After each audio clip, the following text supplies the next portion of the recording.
Sekarang udah Desember dan sebentar lagi Natal. Dan di video ini aku akan membahas tentang ironi ilahi pada saat Natal yang pertama, pada saat hari kelahiran Tuhan Yesus. Tonton video ini sampai habis.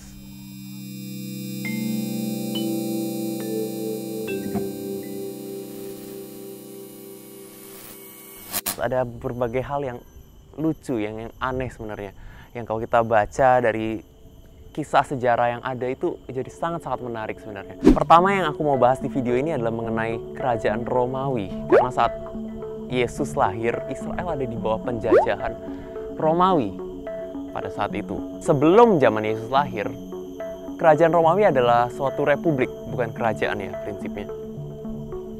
Republik di mana negara itu dipimpin oleh senat. Dan ada beberapa senat yang berbagi kekuasaan saat itu. Dan ada satu zaman di mana pertama kalinya ada 3 penguasa di dalam kerajaan Romawi. Dikatakan triumvirate.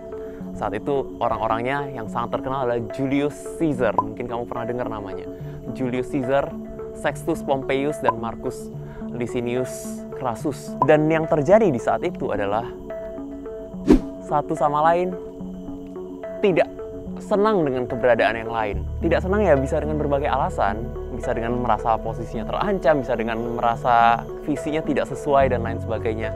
Nggak tahu karena alasan apapun ya bisa aja. Tapi ketidaksenangan itu membuahkan kepada perang sipil yang berdarah. Begitu banyak orang pengikut-pengikut di tiap orang ini saling bertempur habis-habisan untuk mengalahkan kubu yang lain. Pertarungan yang berdarah-darah demi mencapai satu titik kekuasaan tertinggi di Roma saat itu sebagai kerajaan terbesar. Dan titik itu akhirnya dimenangkan oleh, inilah alasannya kenapa Julius Caesar terkenal, karena dia menang di dalam pertempuran itu. Dan Julius Caesar menjadi penguasa pertama, penguasa dari Roma saat itu, Republik Roma. Tapi kemenangan yang diperoleh dengan jalan yang berdarah itu membuahkan kepahitan bagi banyak orang. Di kubu yang melawan Julius Caesar yang kalah tidak senang. Dan mereka merencanakan pembunuhan terhadap Julius Caesar. Dan salah satu orangnya mungkin terkenal namanya di Popeye, yaitu orang jahat di Popeye yang bernama Brutus. Dan dia tidak senang dengan Julius Caesar. Ada teman-temannya yang lain. Dan akhirnya mereka merencanakan untuk bisa membunuh Julius Caesar. Dan perencanaan itu berhasil. Adalah orang-orang yang mendukung Julius Caesar yang balas dendam lagi ke tim Brutus dan kawan-kawan ini. Siapa mereka? Ada Octavian, ada Mark Antony. Dan akhirnya peperangan terjadi lagi, berdarah-darah lagi, dan akhirnya kubunya Julius Caesar, kubunya Octavian dan Mark Antony yang menang. Dan akhirnya mereka berbagi kekuasaan di sana. Tapi again, manusia tidak senang dengan itu. Dan mereka berusaha mencari kekuasaan lagi dan mengadakan perang sipil sekali lagi. Pembunuhan yang luar biasa besar, banyak sekali nyawa yang dikorbankan. Dan akhirnya Octavian yang memenangkan pertarungan ini menjadi Roman Emperor saat itu. Itu title yang diberikan oleh orang lain. Dan namanya diganti dari Octavian menjadi nama yang sangat-sangat terkenal yang kita baca di dalam kitab Lukas, yaitu Kaisar Augustus. Aslinya dia dari nama aslinya Octavian, diganti menjadi Kaisar Augustus. Pada zaman Kaisar Augustus ada propaganda-propaganda yang dilakukan. Ya, diantaranya adalah Kaisar Augustus adalah juru selamat bagi dunia ini. Salah satu propaganda-propaganda yang ada saat itu. Karena dia bisa membawa damai bagi dunia ini pada saat itu. Dan inilah ironi ilahi.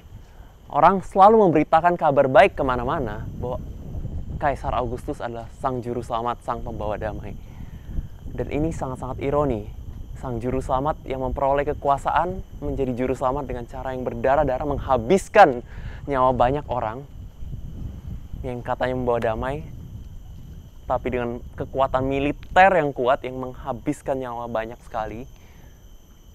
Apakah itu kabar baiknya? Menariknya yang terjadi adalah di sini ironi ilahinya. Di mana malaikat ketika datang, apa yang dikatakan kepada gembala-gembala? Kami membawa berita baik yang dibawa oleh malaikat, bukan oleh orang-orang yang menyebarkan propaganda. Kami membawa kabar baik, kesukaan bagi seluruh dunia, yaitu bahwa hari ini telah lahir bagimu Kristus Tuhan, Juru Selamat di kota Daud. Kaisar Augustus merasa dirinya Juru Selamat, Kaisar Augustus merasa dirinya Tuhan. Tapi tidak, hari ini telah lahir bagimu Juru Selamat yang tidak memperoleh kekuasaan itu dengan cara yang berdarah, tapi dengan diberikan oleh Tuhan. Tuhan sendiri lahir, turun menjadi manusia, Juru Selamat yang sesungguhnya.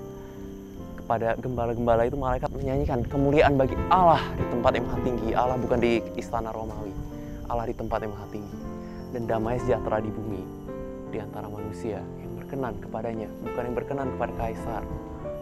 Satu ironi putaran yang luar biasa yang terjadi. Saat itu Israel lagi dijajah, posisi yang lemah. Romawi memaksa harus ada sensus. Orang yang sedang hamil tua seperti Maria harus jalan naik keledai berpuluh-puluh kilo pulang ke daerahnya, ke Bethlehem. Sensus. Ironi ilahinya adalah apa?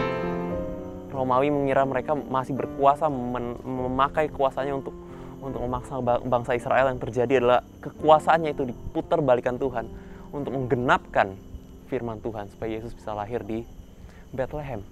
Banyak sekali permainan ironi ilahi yang terjadi di masa-masa seperti itu. Ya, semoga video ini bisa bermanfaat, bisa menolong kamu untuk membaca Alkitab, mengapresiasi, melihat keindahan dari cerita-cerita Natal itu yang sedang terjadi, melihat kedaulatan Allah, satu kuasa Allah di balik kondisi yang kacau. Karena saat itu kacau sekali, banyak sekali pertumpahan darah yang terjadi karena orang mengejar kekuasaan. Tapi justru Tuhan di dalam kedaulatannya Dia menentukan siapa yang berkuasa, yaitu Yesus Kristus, dengan cara yang damai, dengan cara pengorbanan, dengan cara banyak sekali yang berbeda. Dan kita melihat bahwa Tuhan itu setia menepati janjinya meskipun dunia kondisinya begitu kacau. Semoga ini bisa menemani kamu di dalam perenungan Natalmu di dalam tahun ini. Terima kasih, sampai jumpa di video-video berikutnya. Jangan lupa untuk like, share, dan subscribe ke video. Bye-bye.